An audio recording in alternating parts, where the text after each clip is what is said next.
Hi, I'm Carl Taylor, and in this episode, we're going to look at 10 things that will make you a better photographer.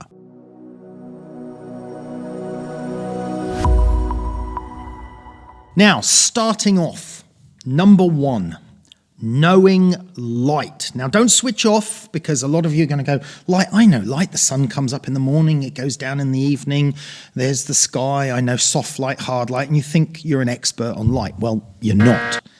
You're a long way from an expert on light if you just think there's hard and soft light.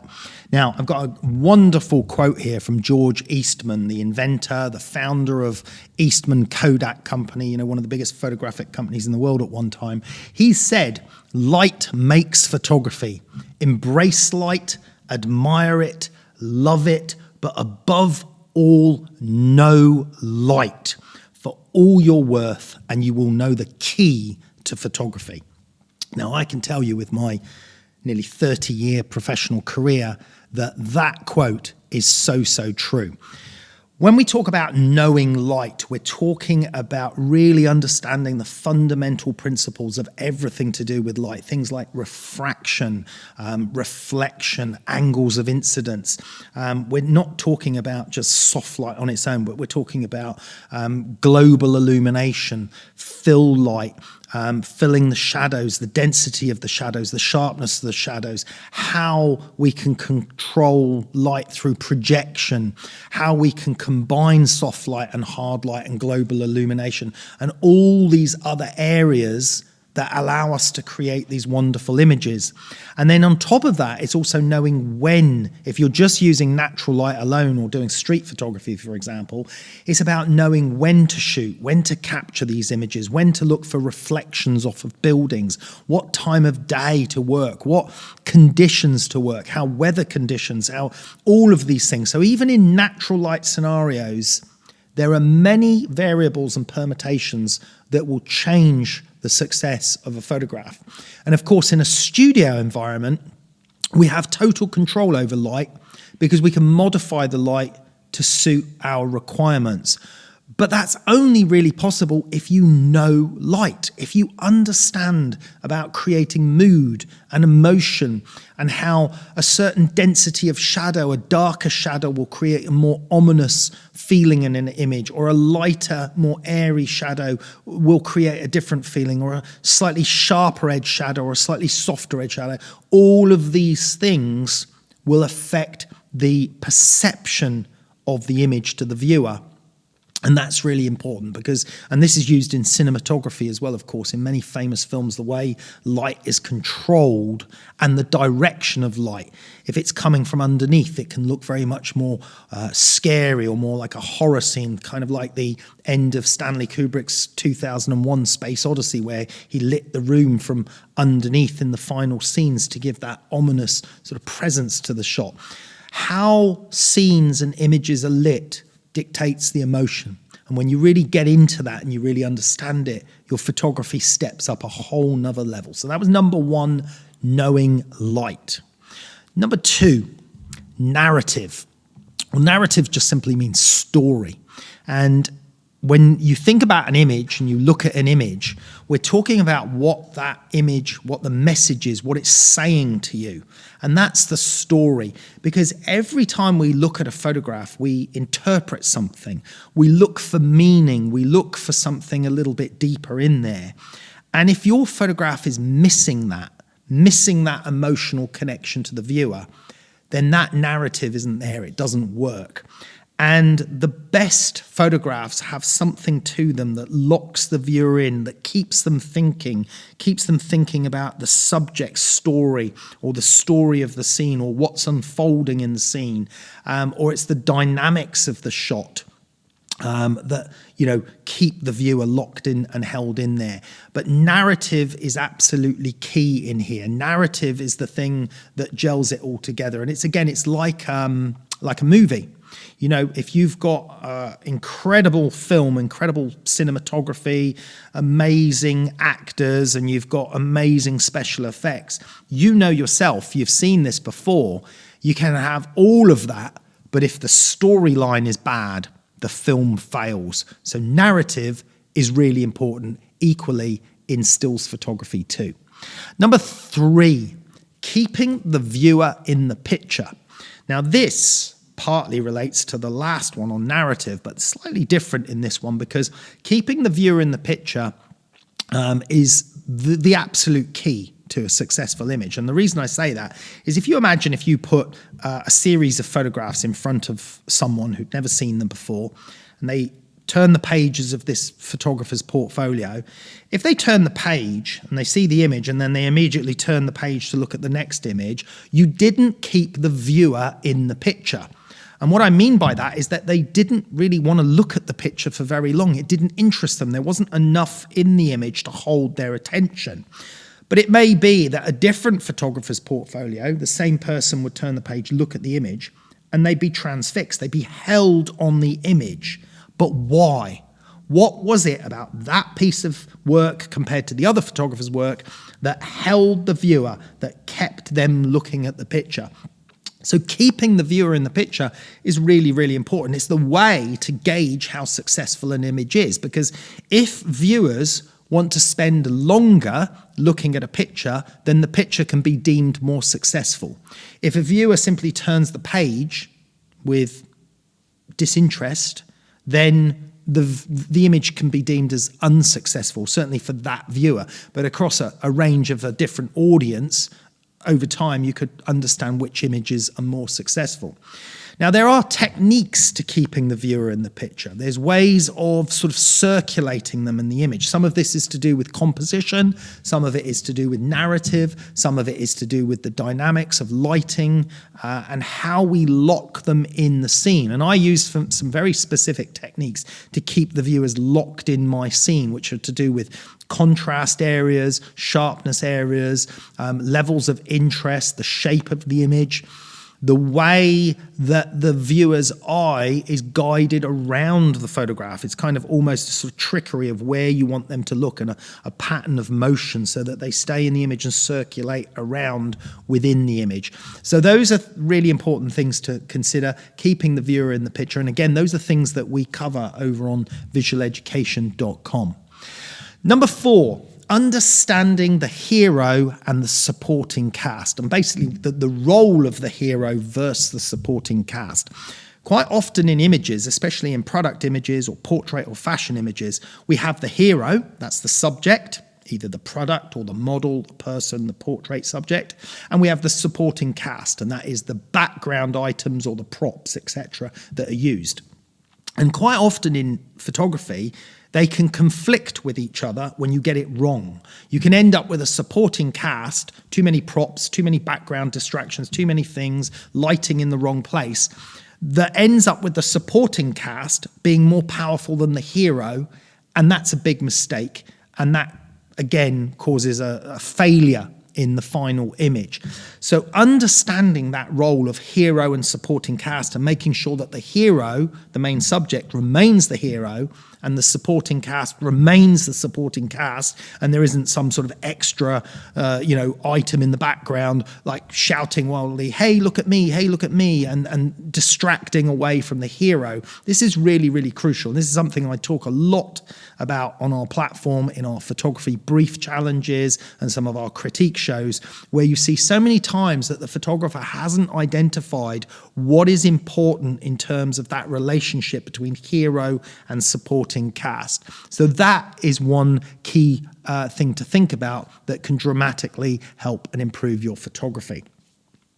Number 5, research and planning.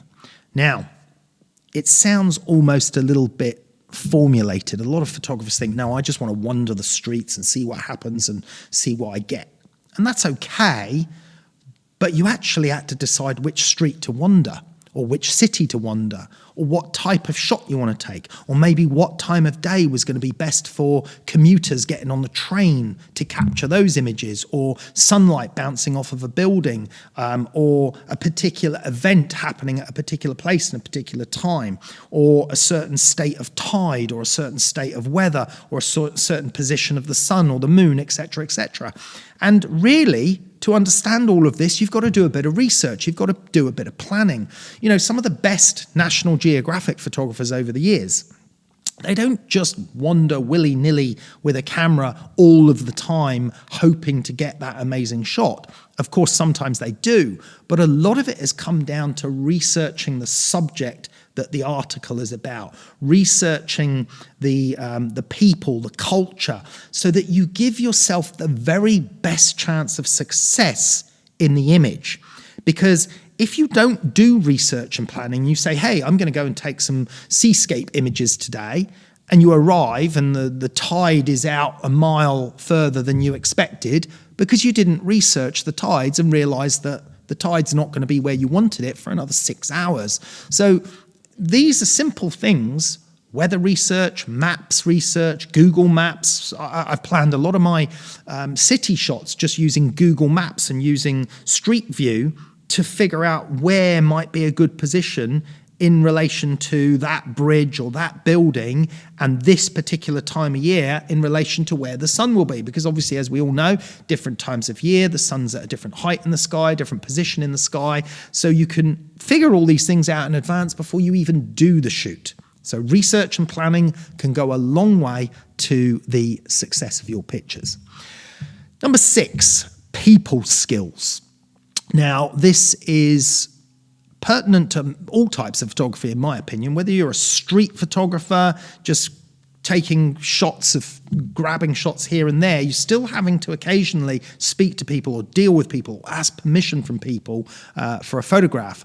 If you're working in a studio environment, dealing with a crew of people, artists, makeup artists, clothes stylists, the models, or if you're a portrait photographer or a wedding photographer dealing with members of the public, we're talking about dealing with people.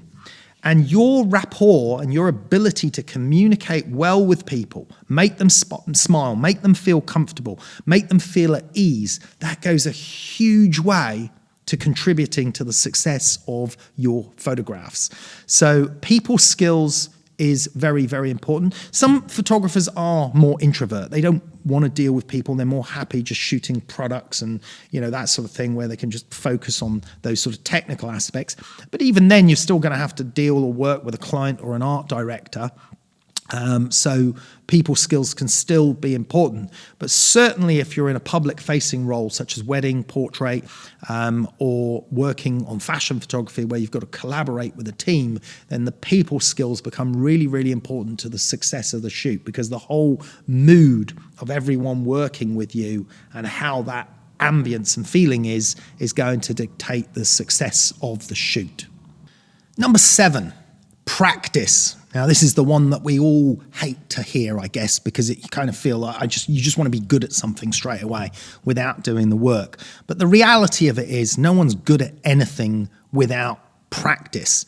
You take some of the top sports people in the world. They didn't just become the top sports people. They might have had a bit of natural ability to begin with, of course, but they've put thousands and thousands of hours of work into their sport, into their training. The best painters, artists, other photographers, whatever it is, there is a level of understanding that comes from doing that you just can't get any other way.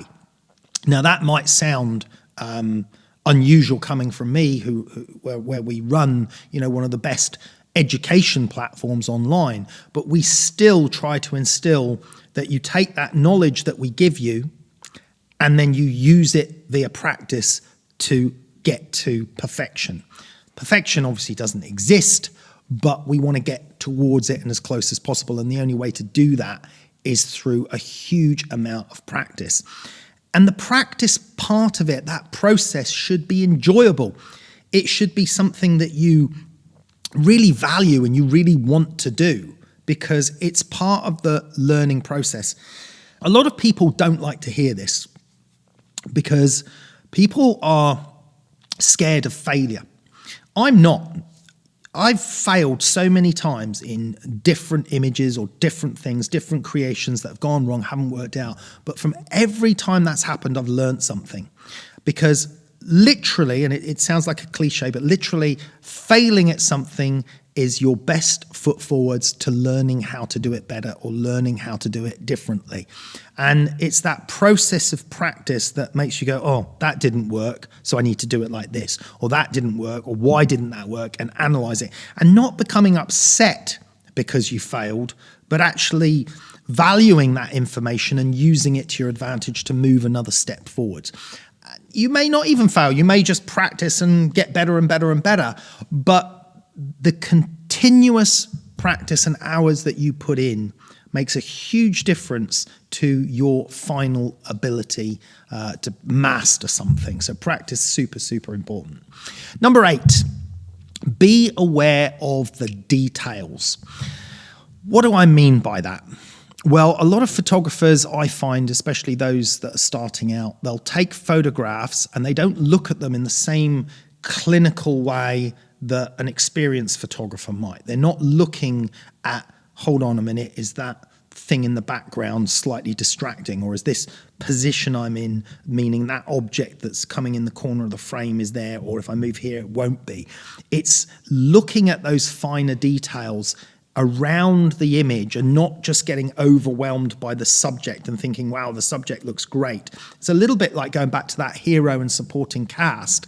Distractions are actually the supporting cast getting in the way when you don't want them to. You want the supporting cast to be more subliminal. And this is, again, being aware of details. But it goes a little bit beyond that hero and supporting cast, because some of the details, of course, are on your main subject, on your hero.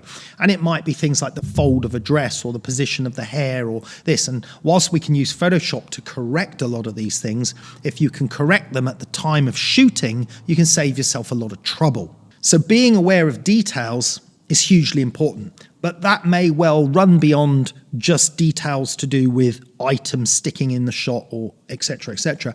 It's details to do with what is the color of the light? What time of day is it? Where am I in relation to this right now? Is this shot as good as it could be? Or would it be better in 10 minutes time? Or would it be better if I came back tomorrow at a different time, a bit earlier, et cetera, et cetera? So, these details and being aware of them globally within your images is really important to improving your photography.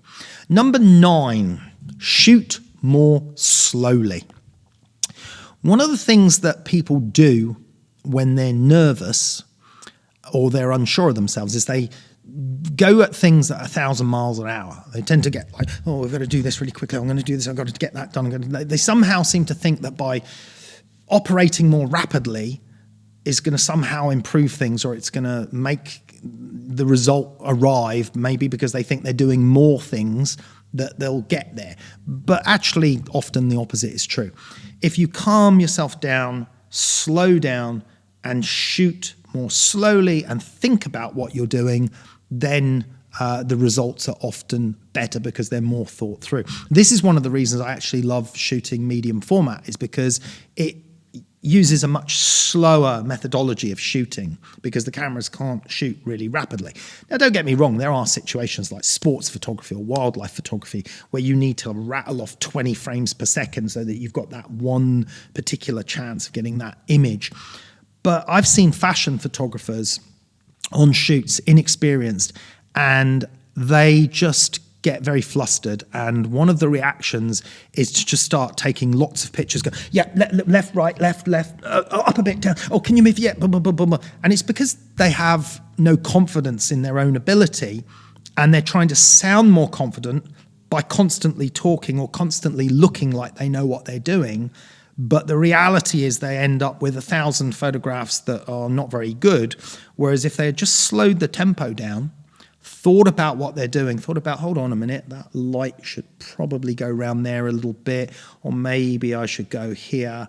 If you take that more slow approach and thoughtful approach, planning and research, again, part of that as well, the final results will be much more professional.